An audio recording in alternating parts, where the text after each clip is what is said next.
হ্যালেলুইয়া বন্ধুরা, আজ লেন্টের দ্বিতীয় সপ্তাহের শুক্রবার এবং এই দিনের প্রার্থনায় লেন্টের থিম যেমন অনুতাপ, দয়া এবং যিশুর ক্রুশের ওপর জোর দেওয়া হয়। এটি সাধারণত একটি নির্দিষ্ট কাঠামো অনুসরণ করে: আমন্ত্রণ, ভজন, পাঠ, গসপেলের গান, অনুনয়, প্রভুর প্রার্থনা এবং সমাপ্তি প্রার্থনা দিয়ে সমাপ্ত হয়।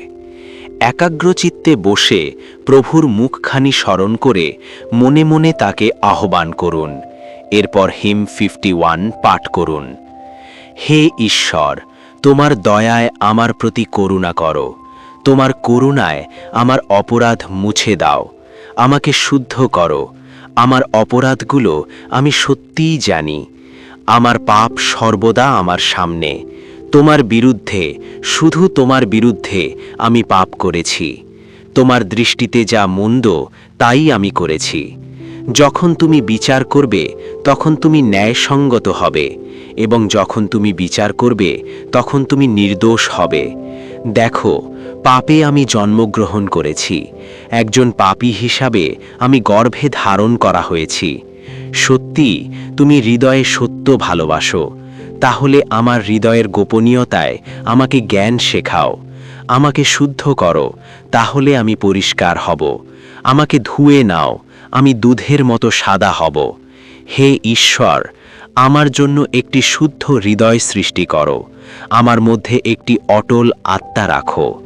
আমাকে তোমার উপস্থিতি থেকে দূরে নিক্ষেপ করো না, এবং তোমার পবিত্র আত্মা থেকে আমাকে বঞ্চিত করো না।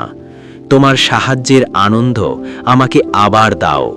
একটি উৎসাহী আত্মা দিয়ে আমাকে ধরে রাখো, যাতে আমি অপরাধীদের তোমার পথ শেখাতে পারি এবং পাপীরা তোমার কাছে ফিরে আসতে পারে।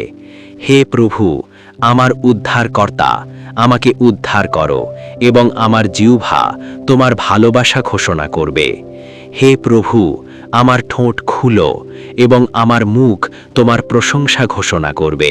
তোমার দয়ায় সিয়নের প্রতি অনুগ্রহ দেখাও। জেরুজালেমের প্রাচীরগুলো পুনর্নির্মাণ করো। হে পিতা, যিনি পাপ জানতেন না, তিনি আমাদের জন্য যন্ত্রণা সহ্য করেছেন, আমাদের উদ্ধার করতে এবং তোমার সাথে আমাদের পুনরায় যুক্ত করতে।